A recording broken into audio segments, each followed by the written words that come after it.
Bismillahirrahmanirrahim. Assalamualaikum warahmatullahi wabarakatuh. Alhamdulillahi rabbil alamin.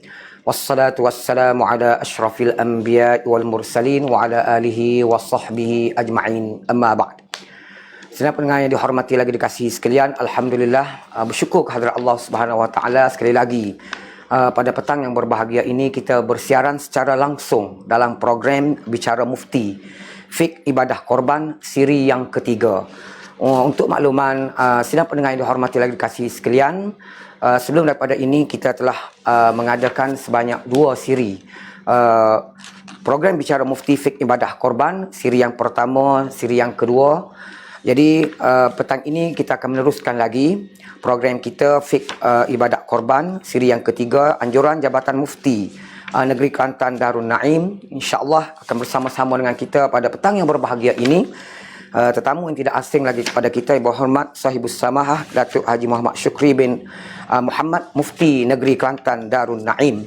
Untuk makluman sidang pendengar yang dihormati lagi dikasihi sekalian, siaran kita langsung pada petang ini bersiaran secara langsung di Facebook Jabatan Mufti Negeri Kelantan Darul Naim, juga disiarkan secara langsung di Kelantan TV serta RTV Kelantan.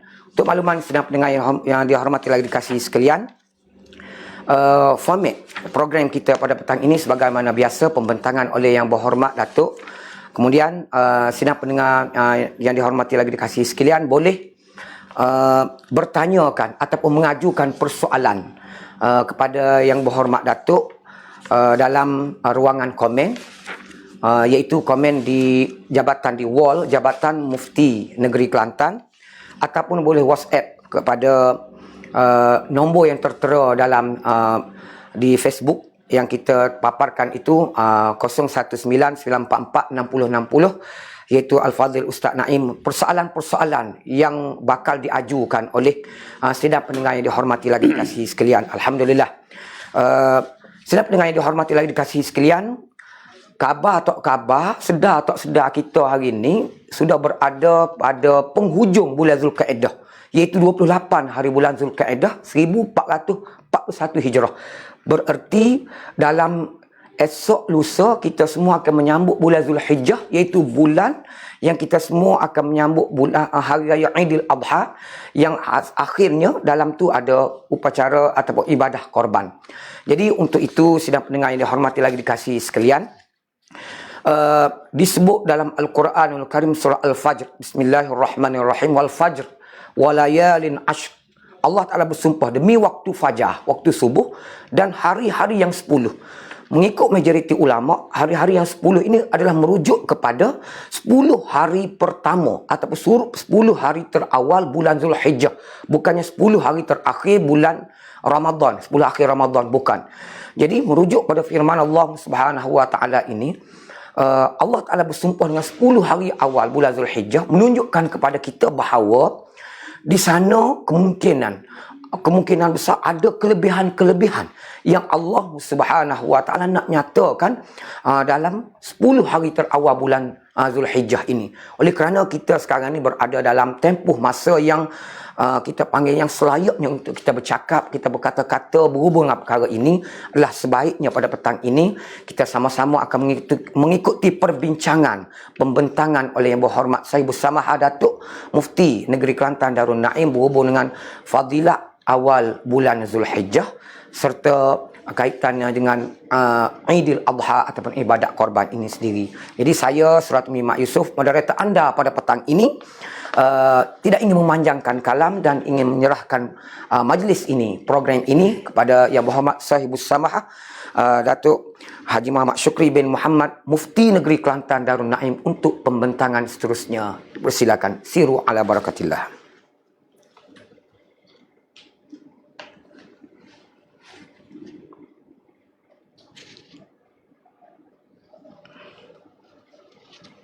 السلام عليكم ورحمة الله وبركاته. الحمد لله الذي شرع لعباده التقرب إليه بذبح القربان، والصلاة والسلام على سيدنا محمد وعلى آله الطيبين الطاهرين وسلم وعظم إلى يوم الدين وبعد. Terima kasih kepada saudara moderator Fadil Ustaz Suratmi. Seterusnya para penonton, para pendengar yang dikasihi. Alhamdulillah, kita merafa' kesyukuran kehadirat Allah Subhanahu wa taala. Pada kali ini kita dapat bertemu lagi dalam ruangan ini. Mudah-mudahan kita akan dapat mendapat faedah daripada pertemuan kita ini. Kita seperti yang moderator memberitahu tadi, tak lama lagi kita akan bertemu menyambut Idul Adha, iaitu Hari Raya Korban, Hari Raya Haji. Kita tahu dalam pertemuan lalu saya telah menyebut bahawa Hari Raya kita ini adalah bersifat Rabbani. Maksudnya ialah Hari Raya yang bersambung dengan syariat Allah, bersambung dengan agama Allah. Kita tidak boleh merayakan Hari Raya kita ini sebebas-bebasnya, semahu-mahunya, mengikut selera dan nafsu kita. Tetapi kita kena ikut apa yang disyariatkan oleh Allah Subhanahu wa taala. Kita merasa berbahagia, berbangga kerana agama kita telah mensyariatkan satu ibadah yang kita sebut sebagai ibadah korban. Dan kita telah tahu bahawa ibadah korban ini adalah bermula sejak zaman Nabi Ibrahim AS lagi dan terus bersambung dalam era yang kita sebut sebagai kesinambungannya berlaku pada zaman Nabi kita Muhammad sallallahu alaihi wasallam. Dan bahawa bila kita sebut kita nak menyambut hari raya Korban, Hari Raya Idul Adha, kita kena ingat bahawa agama kita ini telah mensyariatkan, salah satunya ialah biar orang Islam ini ada pengorbanannya.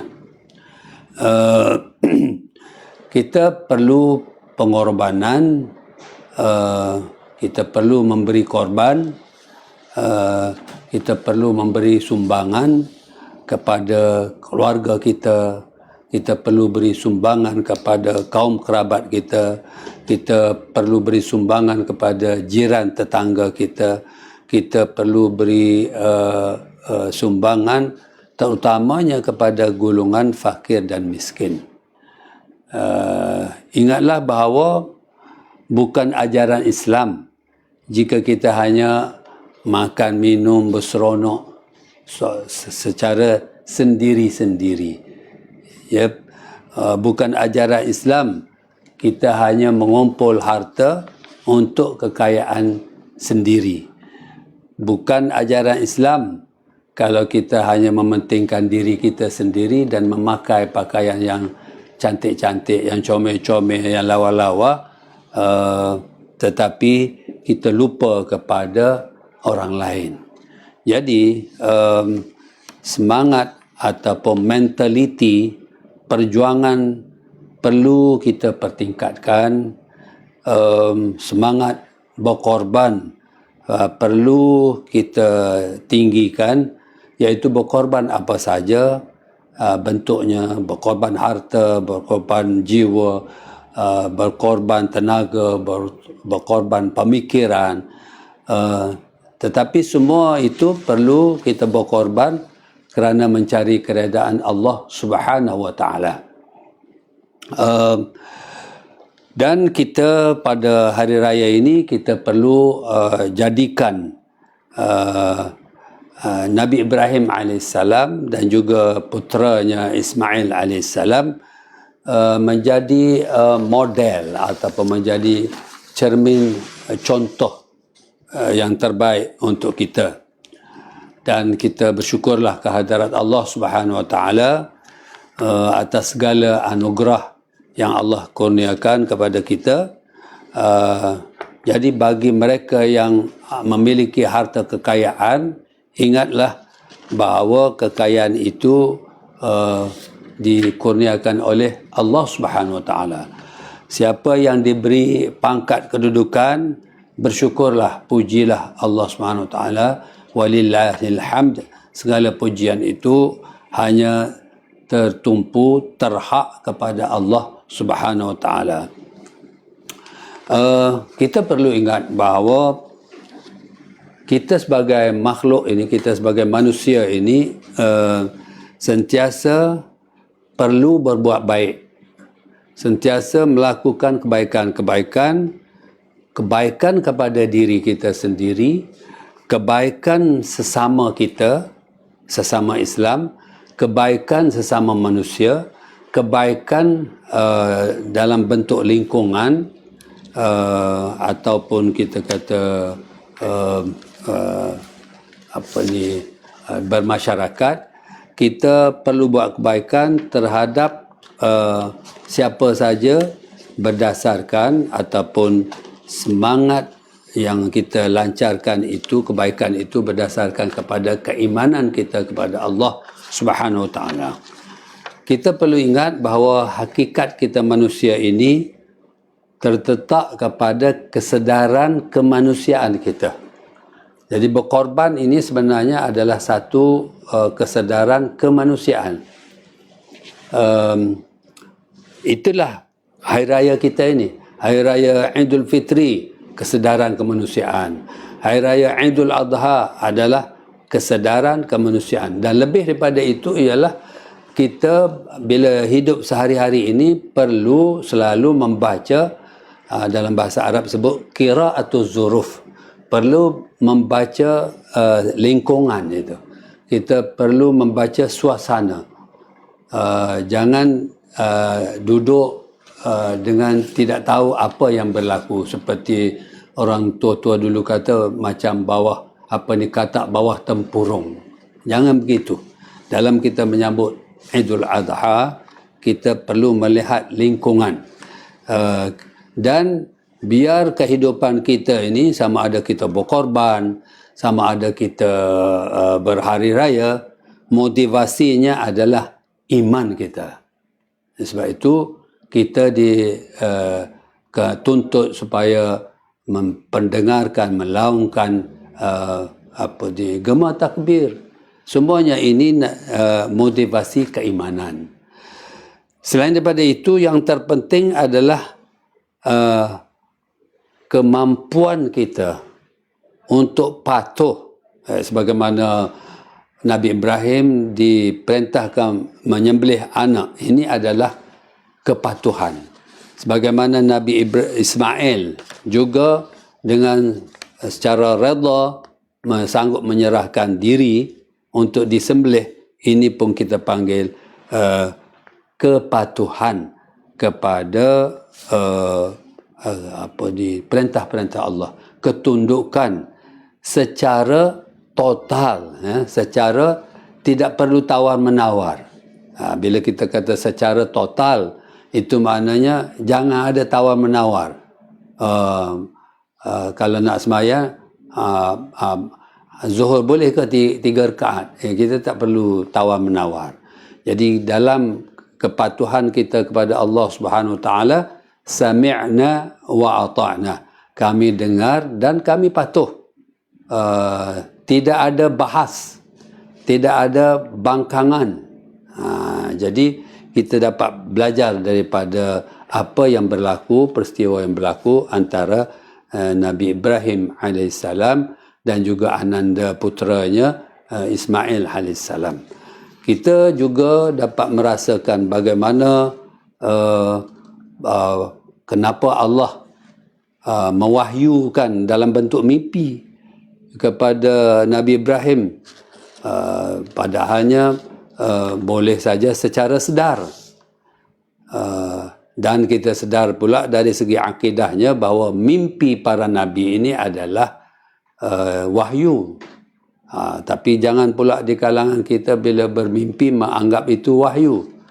mimpi di kalangan kita orang biasa tidak memberi apa-apa makna sangat, kerana dan dia tidak boleh dijadikan sumber hukum. Tetapi bagi nabi-nabi, mimpi itu adalah wahyu yang menjadi sumber hukum.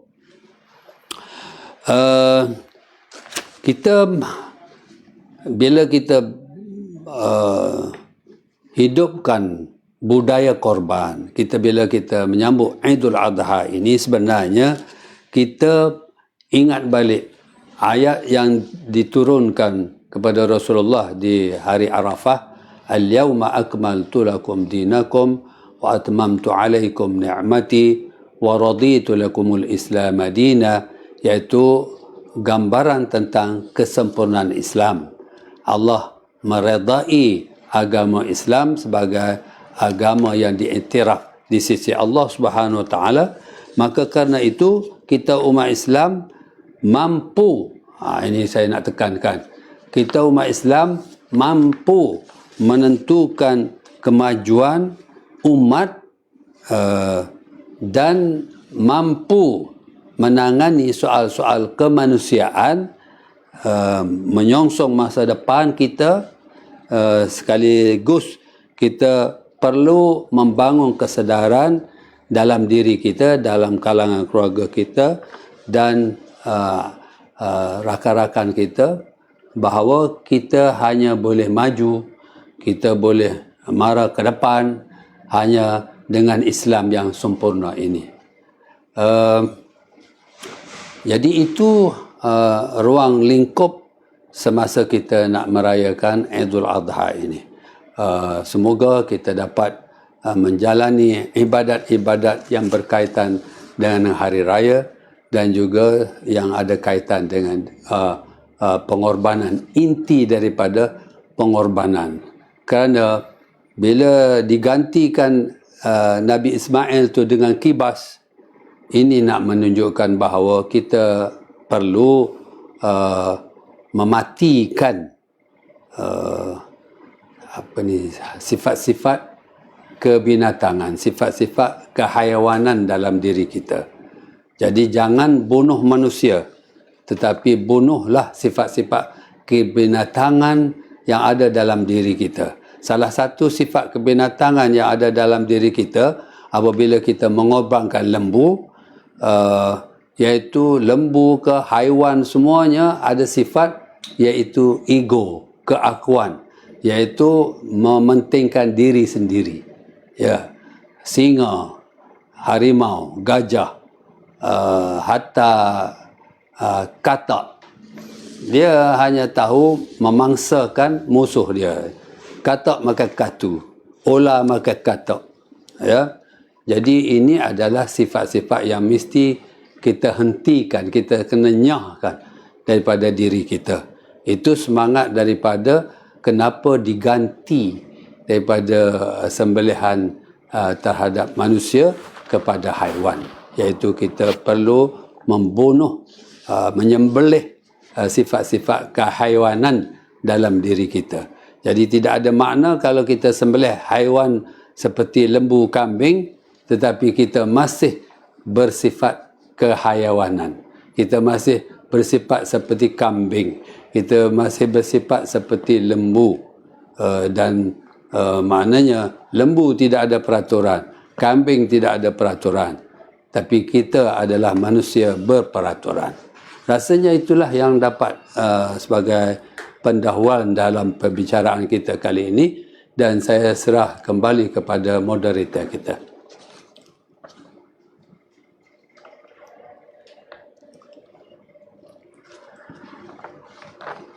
Alhamdulillah, sidang pendengar yang dihormati lagi dikasihi sekalian, begitulah sekejap tadi pembentangan oleh Yang Berhormat Sahibus Samahah Datuk Mufti Negeri Kelantan Darul Naim berhubung dengan Idul Adha, awal Zulhijjah, Idul Adha dan juga ibadat korban itu sendiri. Apa yang saya menarik daripada ucapan Sahibus Samahah Datuk sekejap tadi ialah akhir sekali korban ini adalah untuk mematikan sifat-sifat mazmumah, sifat-sifat tercela yang ada dalam diri kita, yang mana seluruh umat Islam ni sepatutnya itulah dia, kena faham konsep korban ini tu sebenarnya.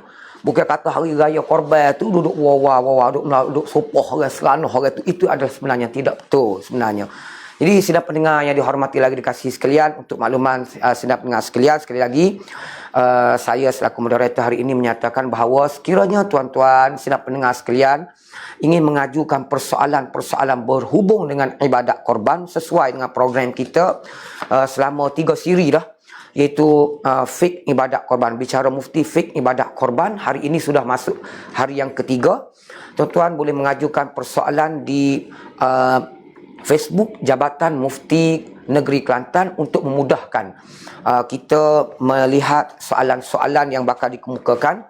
Antara matlamat utama kita adakan program ini adalah sebagaimana kita sedia maklum bahawa Jabatan Mufti Negeri Kelantan adalah merupakan lidah rasmi sebagai rujukan dalam bab hukum hakam dalam semua persoalan, dan kita bersiaran kali ini secara langsung khusus dalam fik ibadah korban.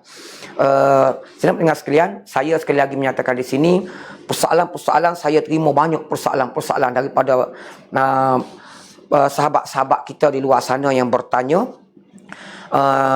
Mohon maaf, saya nyatakan di sini sekiranya soalan-soalan tuan-tuan sekalian tidak direspon pada hari ini ataupun sebelum daripada ni, saya kira soalan tersebut bukan tak pakar dah, tetapi soalan tersebut telah pun dijawab, telah dibincangkan dalam siri yang lepas. Jadi tuan-tuan dan puan-puan sekalian boleh rujuk dalam siri yang pertama pada 8 Julai hari Rabu, siri yang kedua pada 13 Julai hari Isnin. Jadi tuan-tuan sekalian boleh rujuk di sana. Jadi untuk hari ini saya akan bawa soalan-soalan. Untuk berasa nak suka pun ada program kita ni. Tak ada start lagi program kita, soalan masuk berjujuk dah. Saya pas pening tengok hari ni tuan-tuan dan puan sekalian untuk mengemukakan persoalan-persoalan yang akan dikemukakan, yang akan direspon oleh Yang Berhormat Sahih Mustamah Datuk sekejap lagi. Jadi saya terus tidak mahu membuangkan masa, saya terus pada soalan-soalan yang dikemukakan oleh tuan-tuan dan puan-puan sekalian. Kita pergi so-so mudah orang Kelantan sebut bahasa Kelantan. Sebab apa? Sebab saya baca soalan ni saya tertarik kerana dia guna bahasa Kelantan soalan ni. Soalan dia tanya kepada Yang Berhormat Datuk, Assalamualaikum Yang Berhormat Datuk, dia kata saya simpulkan soalan dia ni bab hello. Dia kata dia ni nak menazar, nak korban sembelih kambing, nazar lembu umpamanya. Kemudian bila dia sembelih, hukum nazar ni kita bincang sebelum pada ni, tak boleh makan daging tu. Jadi dia hanya panggil saya, dia mamak kodolah, mak, dia kata daging ni aku sedekah kamu, lepas tu mu sedekah balik kat aku. Ni orang panggil, kalau ilmu P. Ramli, kalau saya duk tengok cerita, dia kata nipu sunat. Ni dia panggil hello dalam bab ni. Jadi untuk hello dia ni untuk membolehkan dia tu makan korban hak nazar dia ataupun hak dia menazar kambing saat ni. Jadi mohon Datuk respon. Tu soalan dia. Bersilakan Yang Hormat Datuk.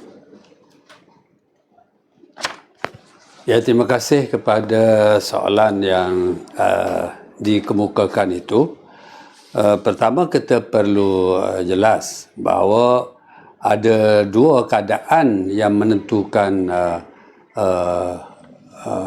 sama ada dia panggil dalam istilah fiqh ta'yin satu, dan satu lagi nazar.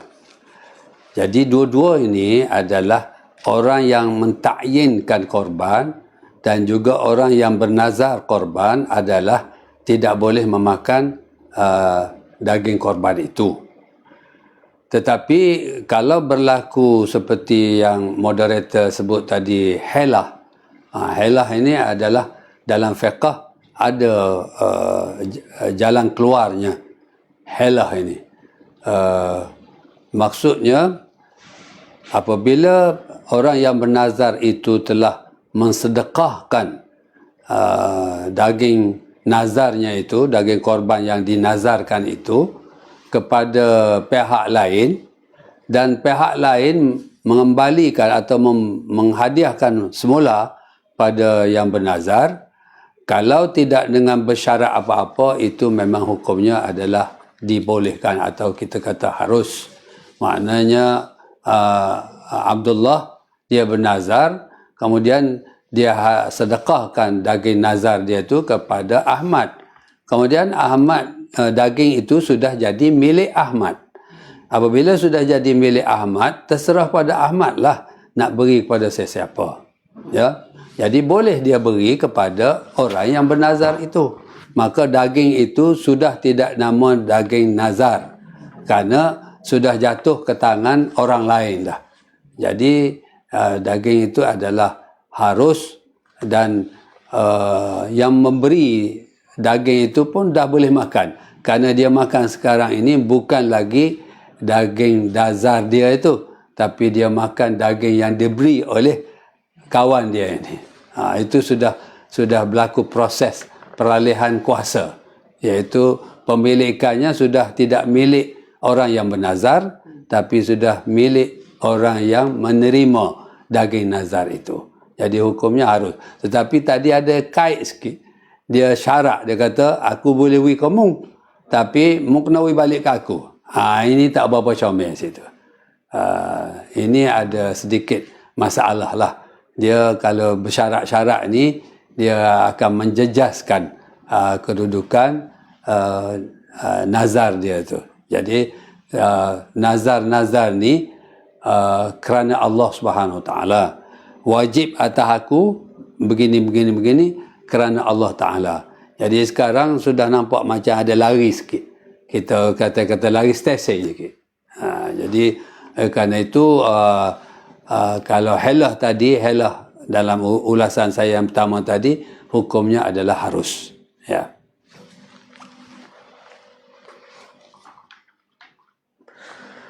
Alhamdulillah, sidang pendengar sekalian, soalan pertama jelas kepada kita. Yang berhormat Datuk telah membuat keputusan bahawa harus dengan syaratnya. Tak ada syarat tadi. Kalau syarat tu ada masalah. Itu persoalan. Jadi saya harap penonton di luar sana yang bertanya soalan ini jelas dengan apa yang disebut oleh Yang Berhormat Datuk tu helah sekejap tadi. Baik. Saya terus kepada manfaatkan masa yang ada kerana kita bersiaran selama 1 jam saja di sini.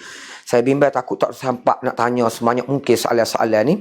Soalan yang baru kita terima, panah-panah baru terima sekejap tadi dalam ruangan ini. Sebagaimana yang kita sedia maklum, mengikut perkiraan takwim. Sebab tak tahu lagi, tak tengok lagi anak bulan Awal menentukan awal bulan Zulhijjah. Mengikut takwim, dia sebut Hari Raya Idul Adha ataupun Hari Raya Korban pada tahun ini, mengikut takwimnya jatuh pada hari Jumaat. Jadi, nak tanya persoalan dia, apakah hukum mengerjakan solat fardu Jumaat pada Hari Raya Idul Adha? Pagi, semaya raya dan khutbah raya. Kemudian, tengah hari pula, semaya Jumaat dan khutbah Jumaat pula. Soalannya, apa hukum semaya raya dan mendengar khutbah hari raya ataupun khutbah Jumaat pada hari tersebut? Itu persoalan yang diajukan. Yang kedua, persilakan. Terima kasih kepada saudara yang bertanya dan juga moderator kita. Ini jarang-jarang ya berlaku hari raya jatuh pada hari Jumaat. Dan alhamdulillah barangkali pada tahun ini kalau mengikut kiraan ahli falak, kita akan menyambut hari raya Idul Adha ni terjatuh pada hari Jumaat. Sekiranya apa yang dikira oleh ahli falak itu adalah tepat, maka kita akan berhari raya pada hari Jumaat.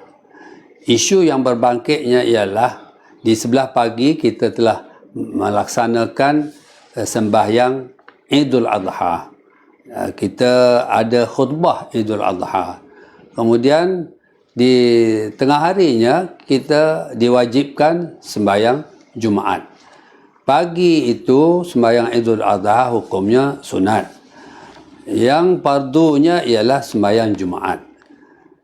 Di dalam kitab fiqh yang ditulis dalam abad yang dulu, abad yang ke-7, ya, masa itu umat Islam biasanya duduk dalam kemah-kemah. Umat Islam ada kesukarannya, ada kesulitannya untuk menunaikan dua-dua sembahyang ni.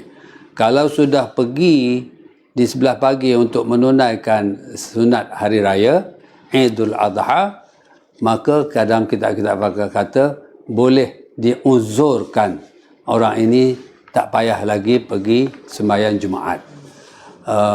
Kalau dia tak pergi sembahyang hari raya, dia pergilah sembahyang Jumaat. Maknanya bila balik nak pergi pula tu, ulang-alik itu jauh.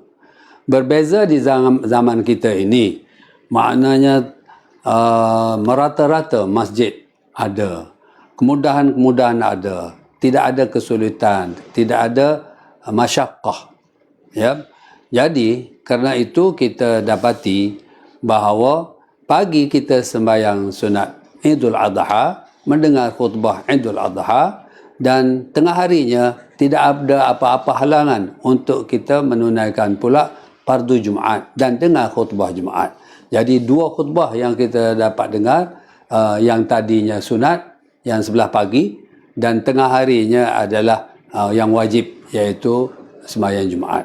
Jadi dua-dua itu boleh dilaksanakan, dan itulah yang majoritinya akan laksanakan. Kecuali yang ada masyaqqah, yang ada kesulitan, yang ada kerumitan, ada keberatan. Kalau dia sudah sembahyang hari raya, dia ada kesulitan untuk sembahyang Jumaat, ketika itu dia dianggap satu keuzuran. Jadi satu yang ingin saya jelaskan pada kali ini, dalam fatwa-fatwa kita bukan saja melihat kepada nusus, kita tengok pada teks Al-Quran, kita tengok kepada teks hadis, kita tengok pendapat ulama dalam kitab-kitab fiqh. Tetapi ada satu lagi yang diberi pertimbangan oleh fatwa, ialah melihat kepada waqi', melihat kepada realiti, dan melihat kepada maslahah. Jadi realiti dan maslahah akan diambil kira dalam memberi apa-apa fatwa dan pandangan. Jadi tengok pada teks Al-Quran, tengok kepada teks hadis, tengok kepada pandangan ulama silam, ulama masa kini, dan akan dilihat lagi, dinilai lagi, iaitu dari segi sejauh mana ada kemaslahatannya, dan dilihat lagi waqi'nya, iaitu realitinya. Sebab itu kadang-kadang apa yang diputuskan di peringkat Malaysia tidak sama dengan apa yang diputuskan di tempat-tempat lain. Perbezaan ini adalah kerana waqi' berbeza, iaitu realiti berbeza. Ya.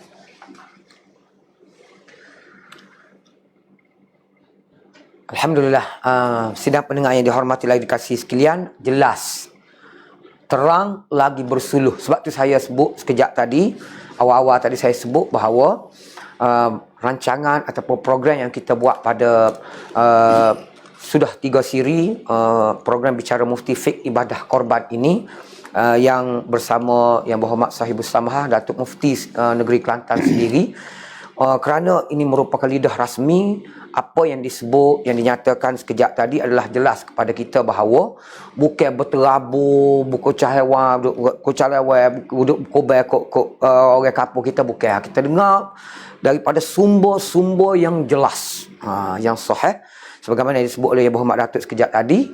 Jelas kepada kita bahawa tengok pada realiti dan juga maslahah. Jadi tak ada masalah lah sekarang ni moga masjid dekat, kecuali hok malah. Tu saja.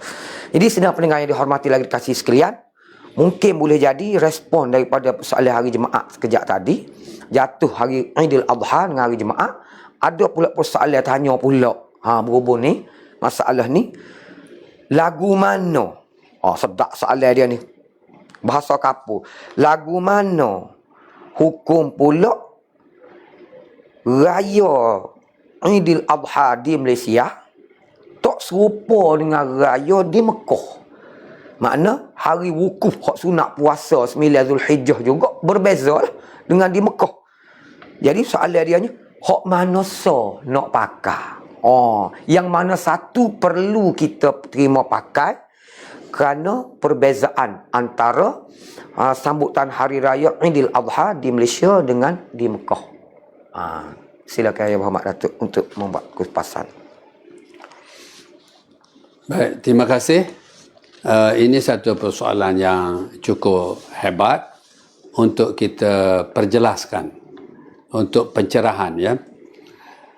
Pada satu ketika dahulu, untuk menentukan Hari Raya Korban ini, kita berpandu kepada iaitu Hari Raya Korban di tempat kita ini, di Malaysia ini ialah terjatuh sehari selepas hari wukuf.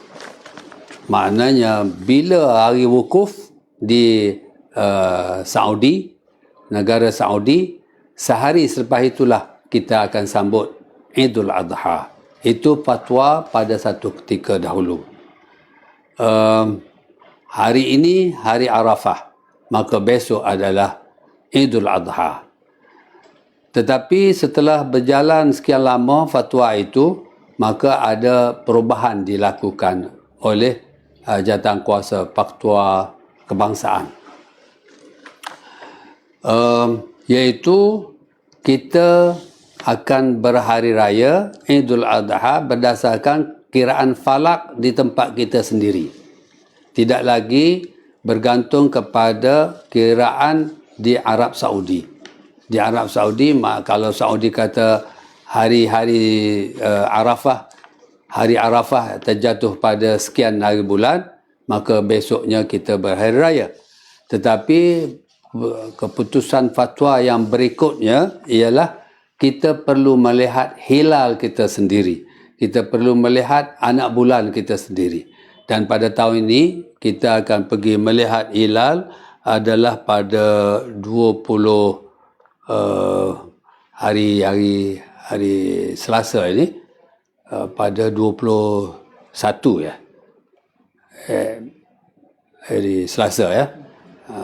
Besoklah kita akan melihat hilal. Sekiranya hilal itu kelihatan, maknanya hari Rabu tu 1 hari bulan, kita kiralah daripada 1 hari bulan tu 10 hari bulan kita menyambut Idul Adha. Begitu juga dengan soal puasa sunat. Bila kita nak puasa sunat, adakah kita kena tanya di Arab Saudi? Kita tanya Arab Saudi, bila hari ke-9 di Arab Saudi, maka kita pun puasa mengikut di sana. Maka keputusan kita itu adalah keputusan yang tidak tepat. Kita kena ikut tempatan kita. Iaitu kalau walaupun berbeza satu hari, misalnya besok baru 9 ataupun hari ini sudah 9 Zulhijjah bagi Saudi, kita besok 9 Zulhijjah kita, maka kita puasa untuk sehari Yaumut Tasi' itu, hari yang ke-9 itu ialah besok, iaitu mengikut kiraan kita. Dua-dua fatwa ini adalah harus kita ikut sehari sebelum hari wukuf, selepas hari wukuf, sehari selepas hari wukuf, ataupun harus kita membuat kiraan kita sendiri berdasarkan hilal kita sendiri, anak bulan kita sendiri. Dua-dua ini adalah harus. Baik, kalau dua-dua harus, apakah kita nak ikut apa yang kita dapat berita di Saudi berbeza dengan kita? Jawapannya, kita tak boleh ikut yang di Saudi, kita kena ikut di negara kita ini.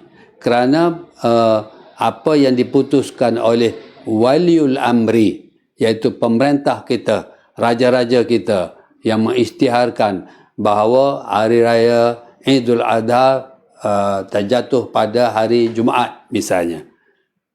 Maka kita hari raya Jumaat, maka hari Khamis itu adalah hari ke-9. Jadi kita ikut di tempat kita lah. Kita tak boleh ikut misalnya Terengganu masuk Maghrib 7.20. Kita 7.21. Maka kita kata, kita oleh kerana duduk sempadan dengan Terengganu, kita nak ikut yang Terengganu. Tak boleh. Kerana kita ditetapkan oleh waliul amri. Waliul amri ini wajib kita taat. Ati'ullah wa ati'ur rasul wa ulil amri minkum. Mutaatlah kepada Allah, mutaatlah kepada Rasul, dan taat kepada ulil amri. Jadi ulil amri kita sudah membuat keputusan. Kita kena dengar apa, patuh taat kepada putusan ulil amri.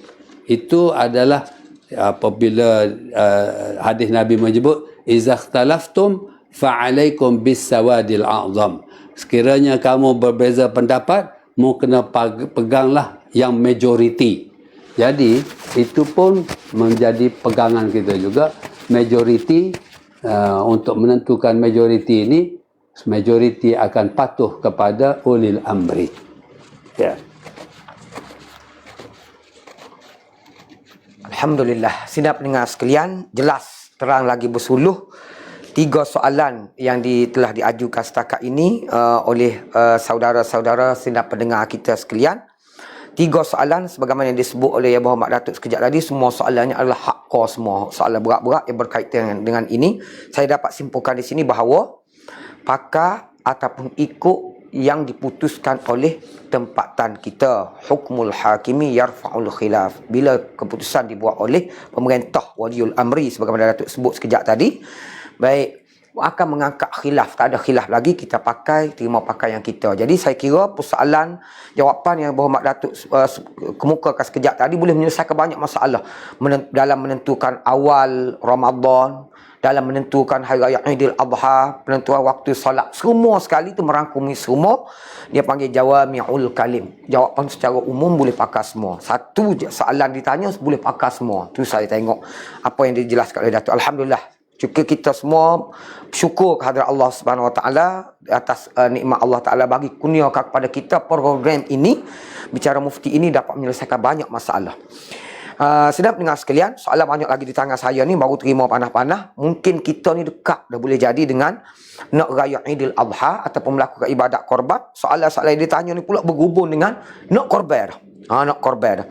Saya baca soalan yang ni, soalan yang agak famous. Kita biasa dengar ada orang pernah bercakap berhubung dengan ni. Orang kita tanya, ya, Assalamualaikum Mak Datuk, nak tanya apakah hukum, dia tanya 2 soalan ni. Apakah hukum melaksanakan ibadat korban dengan menjadikan haiwan ataupun lembu lepah? Orang Kelantan sebut lepah. Yakni lembu yang tidak ditambak, hidup melia serta makan tanaman-tanaman orang ramah sebagai binatang korban. Satu.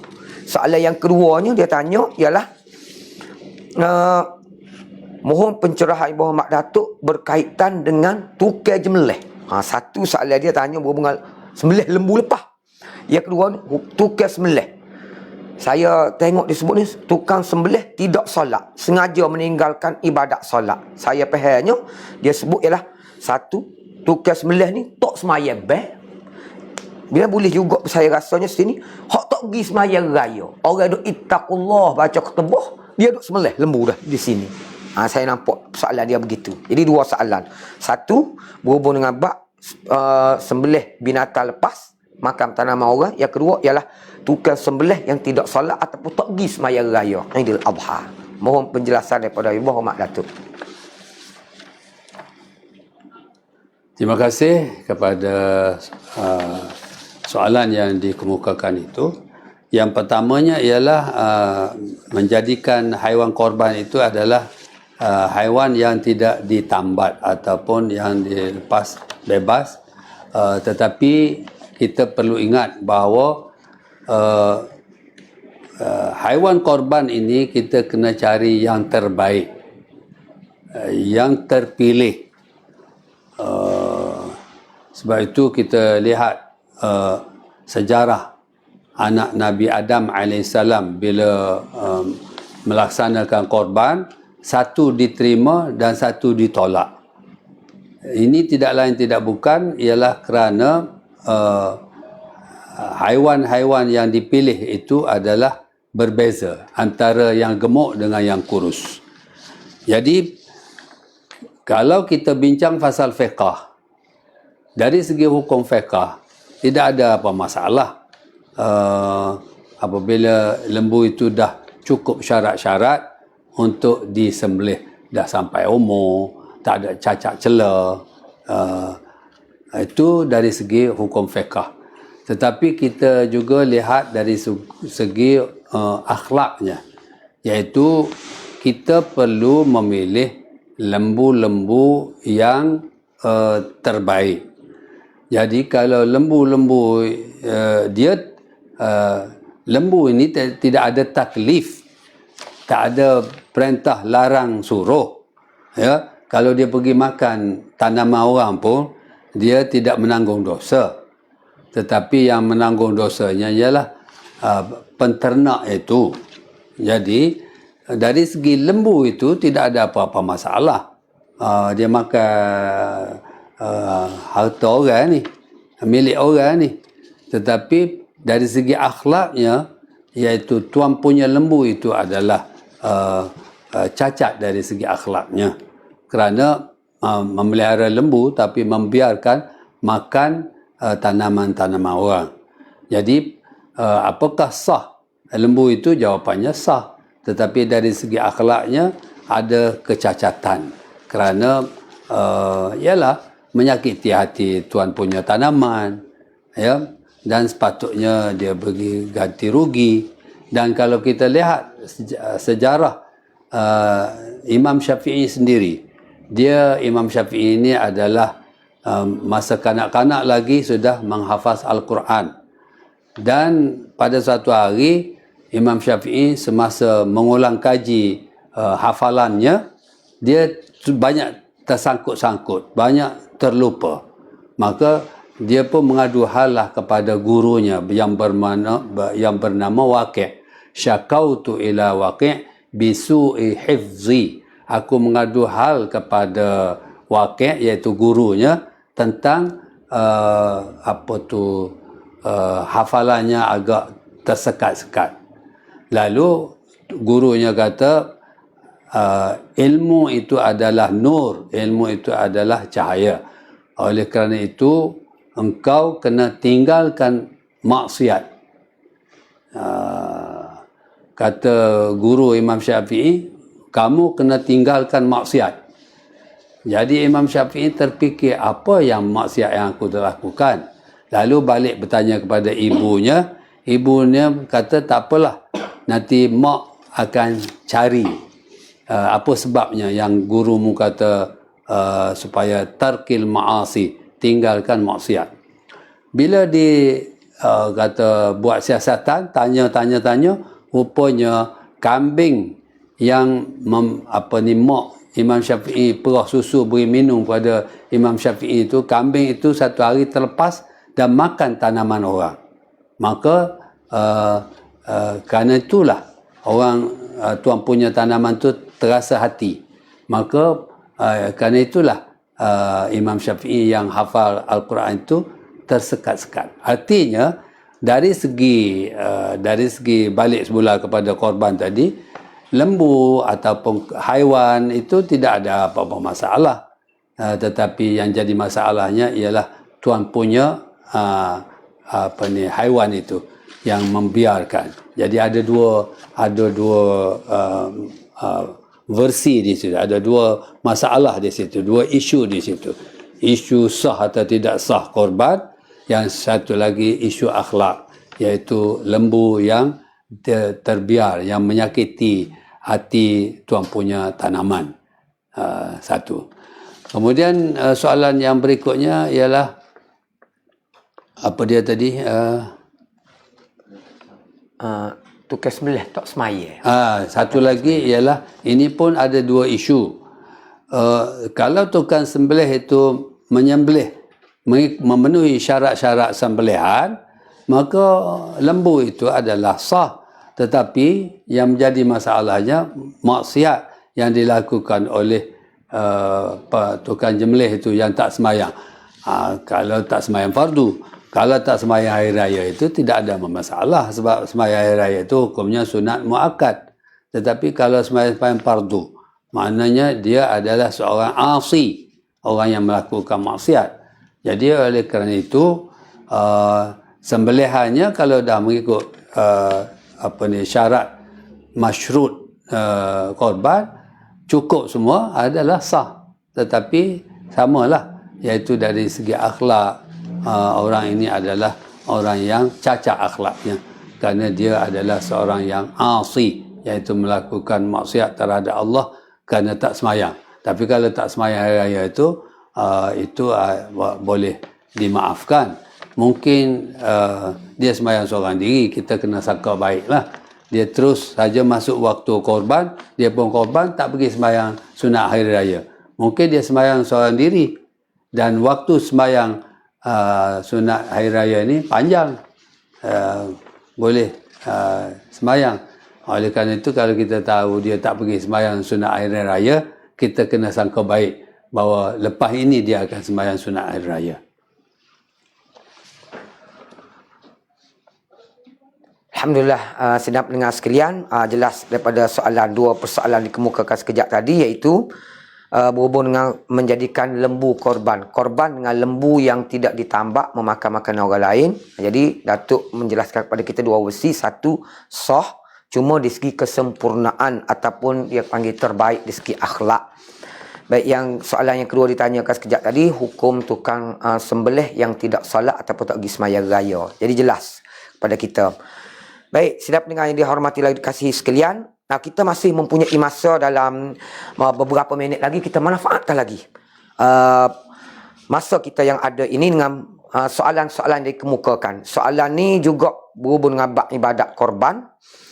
Assalamualaikum Mak Datuk, saya terima wasiat daripada bapa saya, yang mana dia wasiat sebelum dia meninggal dunia bahawa kalau dia meninggal dunia, lembu yang dia pelihara ni minta supaya dikorbankan. Jadi saya bercadang untuk nak korbankan untuk hari raya ni.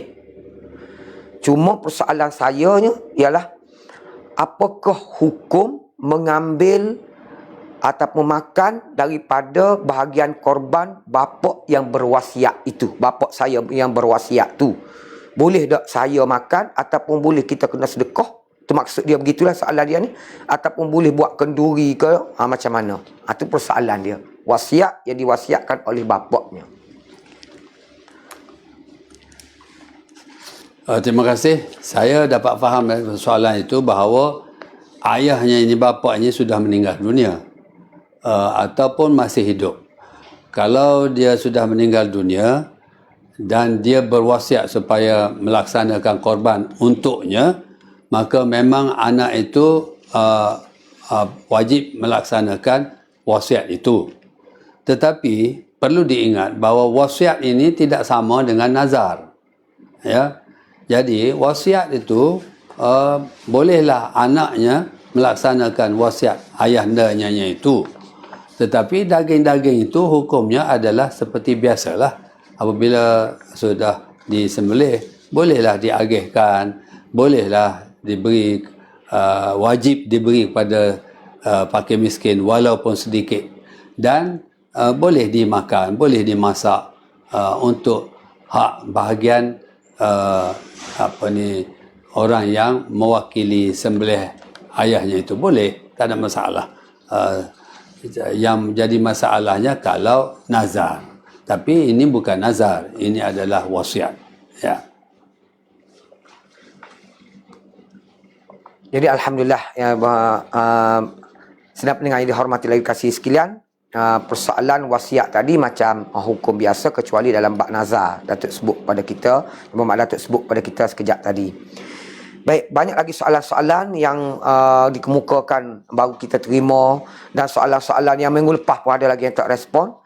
Ni soalan, saya dimaklumkan soalan ini yang diambil pada, yang ditanya dalam wall Jabatan Mufti Negeri Kelantan pada minggu lepas.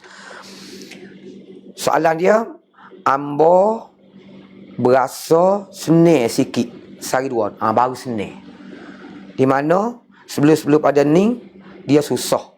Dia sebut dia susah. Kemudian bolehkah, persoalan dia, bolehkah saya nak korban tahun ini 2-3 bahagian, umpamanya dengan niat nak qada korban-korban yang masa saya susah dan tak boleh berkorban tahun-tahun lepas. Satu bahagian korban untuk tahun ni, satu bahagian lagi untuk tahun lepas, satu bahagian lagi untuk tahun lepas sekali lagi. Boleh jadi. Itu soalan yang dikemukakan. Hukum qada korban yang tahun-tahun lepas. Ini dikemukakan oleh penanya kita. Jadi, persilakan Yang Berhormat Datuk untuk membuat menjawab persoalan. Dia korban ini yang salah satunya ialah istita'ah, kemampuan.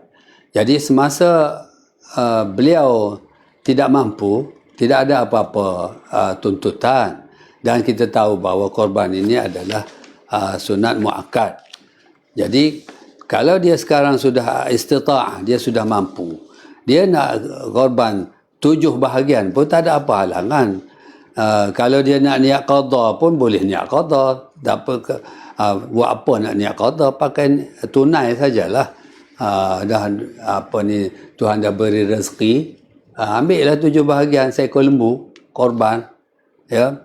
Jadi tak perlu kata ini niat qada.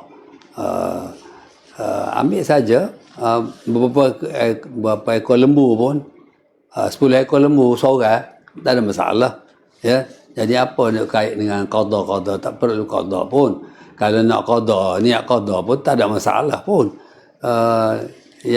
Yang apabila dia tidak mampu, maka tuntutan tu tidak ada.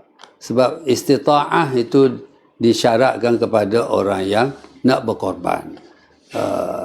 Jadi tidak berbangkitlah soal qada itu. Tapi kalau nak qada juga tak ada masalah. Dan kalau tak qada pun tunai sajalah berapa bahagian. Kesempatan ini saya nak ambil, nak perbetulkan ada pandangan yang saya pun tak tahu daripada mana puncanya. Dia berpendapat bahawa seekor lembu itu 7 bahagian. Jadi seorang itu kena berkorban 7 bahagian lah baru jadi seekor lembu. Maknanya tahun ni sebahagian, tahun depan sebahagian, tahun lagi sebahagian, baru 3 bahagian. Tiba-tiba meninggal dunia, maka dia kata kena qada ataupun kena tunai lagi biar cukup 7. Sebenarnya tidak begitu. Kiraan 7 bahagian itu kepada seekor lembu. Jadi sama ada 7 orang ataupun 3 orang ataupun 4 orang, tak kira. Ya, jadi salah faham tu bila kata mesti cukup 7 bahagian baru jadi seekor lembu. Jadi tak ada sebab nak cukup 7 bahagian, sudah meninggal dunia. Adakah anak kena qada? Jadi itu salah faham lah. Maknanya satu bahagian itu sudah sempurna untuk tahun itu. Tak berbangkit lagi kata kena 7 gear baru jadi korban. Ya, satu kekeliruan. Alhamdulillah, sedap mendengar sekalian.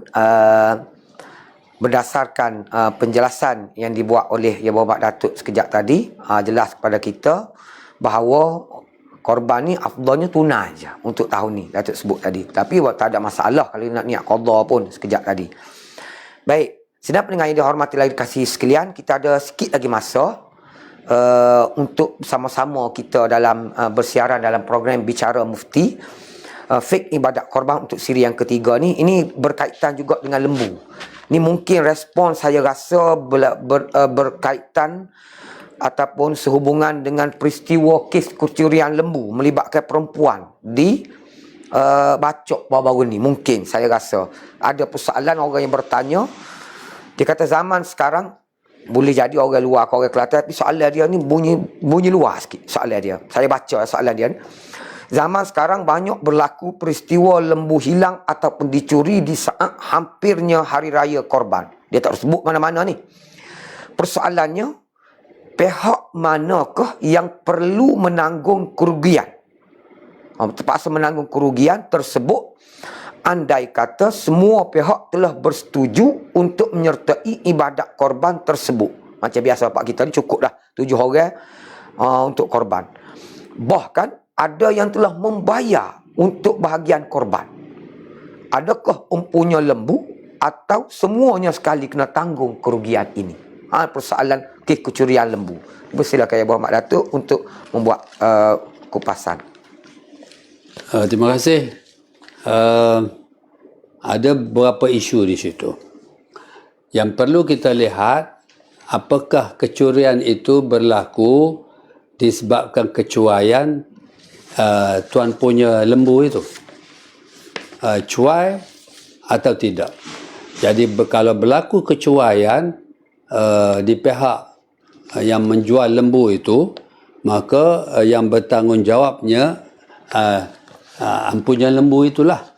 Kalau berlaku kecuaian, misalnya pinjam kata-kata moderator ni, selebele, ya, letak misalnya jam patutnya letak dalam laci, kunci, tiba-tiba letak atas bonet kereta, maka itu dipanggil cuai. Maka yang bertanggungjawab ialah orang yang cuai itu kena ganti. Tetapi kalau kecurian itu berlaku tidak ada unsur-unsur kecuaian, maka ditanggung oleh semualah. Maknanya semua bertanggung kerugian lah, kerana harta yang sudah dibeli itu dicuri. Jadi pemilik asal lembu itu tidak bertanggungjawab, kerana dia dah jaga molek-molek, dia duduk tiba-tiba orang mari curi juga. Dia letak lembu dia tu pada tempat yang memang itulah tempat penjagaan lembu, tidak selebele tak. Jadi kalau begitu semua yang telah membeli itu bertanggungjawab terhadap kehilangan atau kecurian lembu itu. Maknanya kena cari lembu lain lah. Jadi tanggung kerugian itu bersama. Tetapi kalau kecuaian, tanggung kerugian itu oleh pihak pemilik lembu itu ataupun penjual lembu itu. Wallahu a'lam. Terima kasih Ya Muhammad Datuk di atas ulasan sekejap tadi. Saya kira persoalan yang dikemukakan serta ulasan yang dibuat oleh Muhammad Datuk sekejap tadi dapat memberi penjelasan secara jelas kepada masyarakat kita berhubung dengan perkara ini, khususnya di akhir-akhir ini.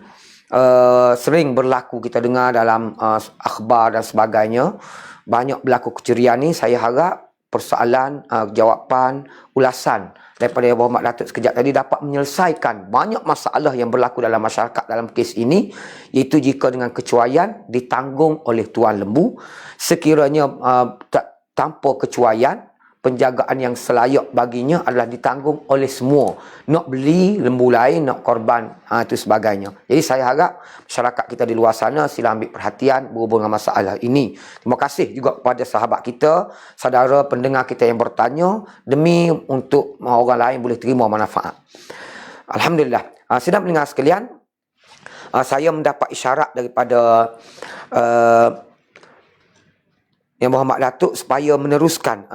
Ada 2-3 soalan lagi dah berhubung dengan kita ni, oleh kerana saya mendapat maklum bahawa program bicara mufti fiqh ibadah korban siri yang ketiga ini adalah merupakan siri terakhir pada petang ini, iaitu berhubung dengan fiqh ibadah korban.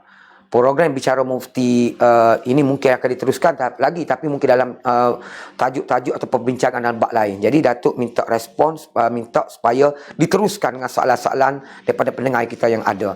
Jadi soalan seterusnya saya baca, mungkin ini soalan daripada anak perantau.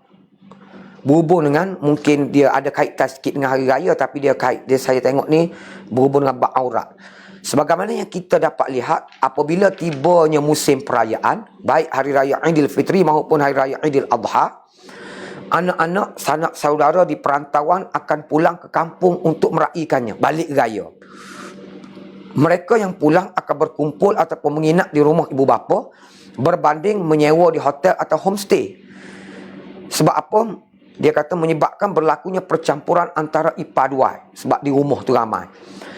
Situasi ini terjadi kerana tak menyewa di homestay atau hotel.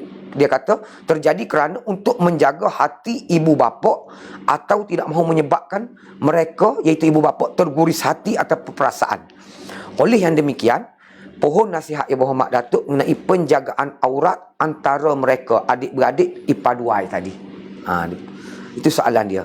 Minta Ibu Muhammad Datuk untuk buat respon soalan berhubung dengan aurat. Ya, terima kasih. Ini berhubung dengan sambutan Hari Raya. Apabila berlaku kembalinya masing-masing ke kampung halaman, ada rumah lama agak sempit, tapi bagi setengah mereka akan menyewa penginapan, tetapi bagi setengahnya akan duduk bersama-sama keluarga. Tetapi masing-masing perlu ingat bahawa walau tadi saya sudah sebut bahawa hari raya kita ini adalah hari raya Rabbani yang mesti kita terikat dengan syariat.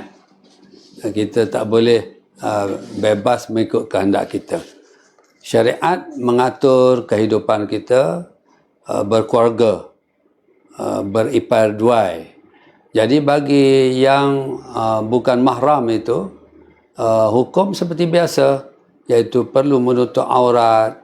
Maka dalam masa kita menyambut hari raya ini, peraturan-peraturan, hukum-hukum yang ditetapkan oleh hukum syarak itu perlulah dipatuhi dan perlulah dijaga dengan sebaik-baiknya.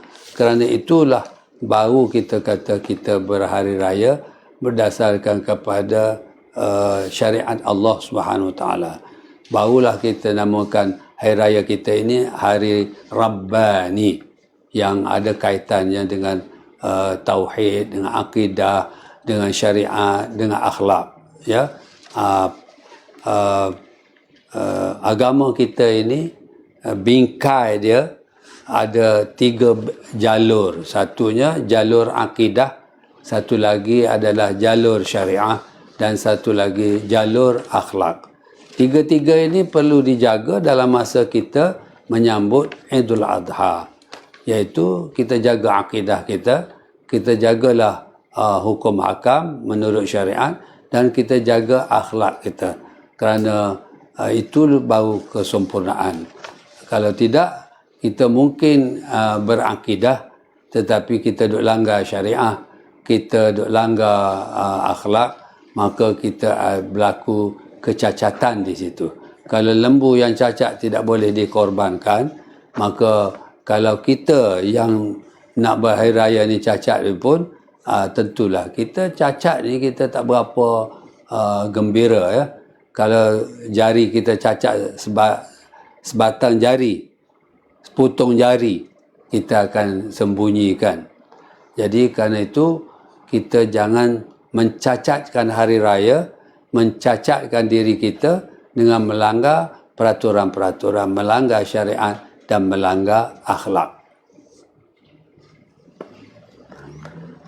Alhamdulillah, sidang pendengar yang dihormati lagi dikasihi sekalian, dengan penjelasan, huraian, kupasan yang dibuat oleh Yang Berhormat Datuk daripada soalan berhubung dengan bab aurat tadi, kita kira merupakan soalan terakhir daripada untuk program kita pada petang ini. Manakala kita kesuntukan masa sangat-sangat, apa yang saya dapat simpulkan di sini bahawa program Bicara Mufti Fiqh Ibadah Korban ini cukup bermanfaat dan memberi maklumat yang cukup jelas sesuai dengan kita syariah dijunjung ini, memberi gambaran yang sangat jelas kepada kita berhubung dengan tata susila yang kita panggil akhlak dan juga hukum hakam serta adab-adab yang perlu kita patuhi demi untuk melihat bukan setakat ibadah korban yang kita lakukan ini adalah terbaik ataupun diterima oleh Allah Subhanahu Wa Taala, bahkan ianya menjadi satu ibadah korban yang penuh penghayatan untuk kita selaku umat Islam ini sendiri. Saya selaku moderator pada petang yang berbahagia ini mengucapkan ribuan terima kasih khusus kepada Yang Berhormat Sahib Mustamahah Datuk Mufti Negeri Kelantan Darul Naim yang tak puas-puas memberikan masa walaupun keterbatasan waktu di pihak Yang Berhormat Datuk untuk bersama-sama dalam program Bicara Mufti ini demi untuk melihat seluruh rakyat negeri Kelantan ini mendapat informasi-informasi, maklumat-maklumat yang tepat yang untuk diterima pakai dan diamalkan dalam kehidupan kita untuk tahun ini dan seterusnya dalam kehidupan seharian kita. Cuma apa yang baik itu kita kira daripada Allah Subhanahu Wa Taala, yang tidak baik serta kurang baik itu daripada kelemahan saya sendiri. Dan tuan-tuan sekalian, berilah sokongan kepada program-program yang kita akan adakan pada masa akan datang demi kelangsungan kehidupan rakyat, khususnya negeri Kelantan Darul Naim ini dan umumnya di Malaysia ini umumnya. Jadi untuk itu, mari sama-sama kita menangguhkan program kita untuk pada petang yang berbahagia ini dengan sama-sama kita membaca tasbih kafarah dan juga surah Al-As.